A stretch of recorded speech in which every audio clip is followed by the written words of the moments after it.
Hi there. I'm excited to come to you today and tell you about a force that is controlling your relationship, and you probably don't even know about it. Hi there. I'm Dr. Jeannie Bertoli. I'm the couples expert. I help couples assess their current relationship, decide if they still should stay together, and then enact that decision with grace and respect for all. So let's get down to it. Today, I want to tell you about this secret thing. Couples never know about this, and it becomes one of their favorite things to know and utilize in their discussions of their relationships as they spend their time with me or just that they continue with after therapy.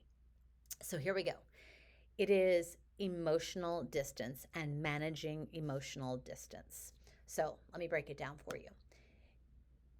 Usually, one person is wanting more from the other person than the other one wants to give.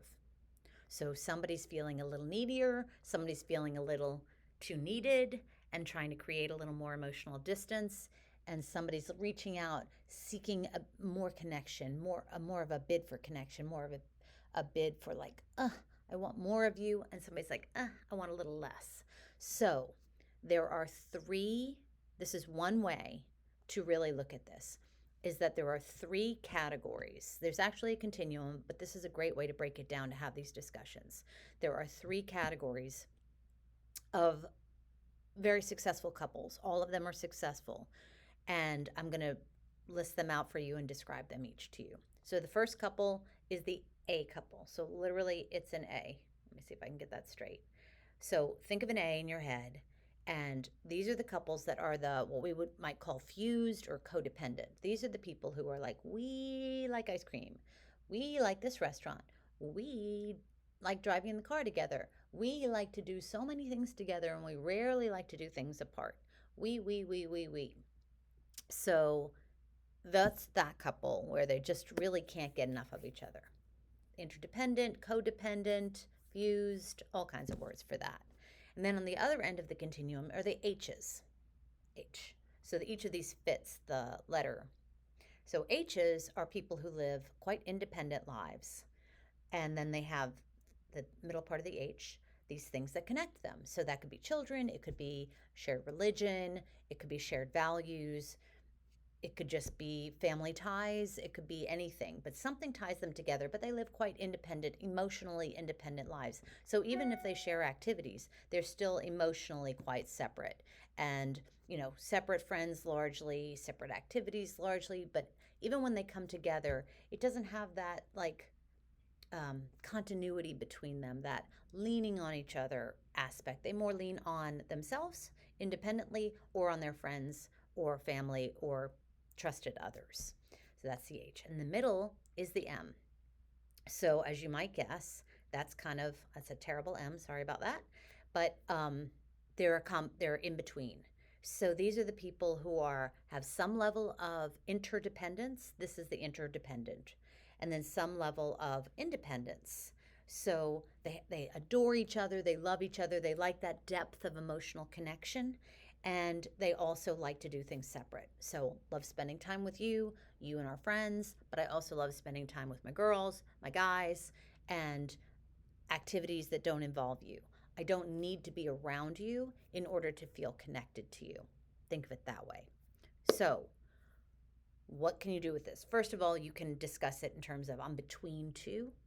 You don't have to say I'm solidly one of the three. So, what you want to think of is you independent of your relationship. I am X. Before I met this person, just knowing myself in my life, how much do I tend to be liking that connection or needing that connection, that depth of emotional fusion? So that can often be different from how the relationship is functioning. So I have a couple where they both think independently they are H's, but they are functioning as an A, as a couple, and it's suffocating them because that's not their natures. That's not how they want to be, but it is how they are behaving. So that becomes a conversation of, okay, if you think you're an H, how would you like, and this is functioning as an A, how would you like this relationship to function? what makes sense given your relationship goals, how you want to be as a couple. So it isn't just, hey, I'm an H, therefore I want to be an H in this relationship. It isn't that, because we're trying to make the relationships thrive. So what do you think you want this relationship to look like? A lot of people don't want the H relationship. Even if they've got a strong independent streak, they want to feel connected to their partner. But subconsciously, they may find themselves pushing against that and acting in like ways that really push their partner away, because they don't realize they've got this depth of H history that's pulling them toward their independence.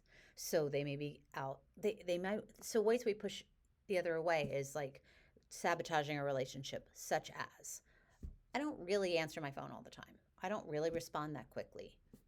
I say I'm going to be home at 5, but it's more like 5:15. These are subtle ways to just push your partner away, to say, you're not that much of a priority. You're not the top priority, or my word isn't the top priority. And if you're not conscious of this process, you can just easily think, what's the big deal with my guys? What's the big deal? It's 15 minutes. So this becomes a conversation of, you don't even know emotional distance and the connection is actually what's driving these behaviors that are very annoying to each other. So the bigger conversation, the process conversation, that's what you're going to hear me talk about a lot in this, is the process conversation, the messages we're sending each other, and what we're prioritizing. When you make the unconscious conscious, then you can deal with it. So you have this conversation on a bigger level, like, what do you think you are by your nature? What do you want in this relationship? Can we find a way to create a relationship that works for both of us and that we can both thrive in and both be happy with? And I want to tell you one more tip before I head out, and that is this: different relationships can bring out different functioning in us. I have been in relationships where I functioned more like the pusher away, more like the H, and I've been in relationships where I felt the other person pushing me away, and that made me feel more needy. That made me feel more like like the A. Like, why don't you want more time together? Why don't you want more affection? Why don't you want more? So I'm grabbing, but that's not really my nature. But that's the function of this relationship, where the pushing and the pulling in this subconscious process is happening. And he was more like Hing me out. So I hope this helps. I hope this is a wonderful addition to how you assist your relationship. Let me know if you have any questions or comments in the box below. Hope you have a great day. Bye-bye.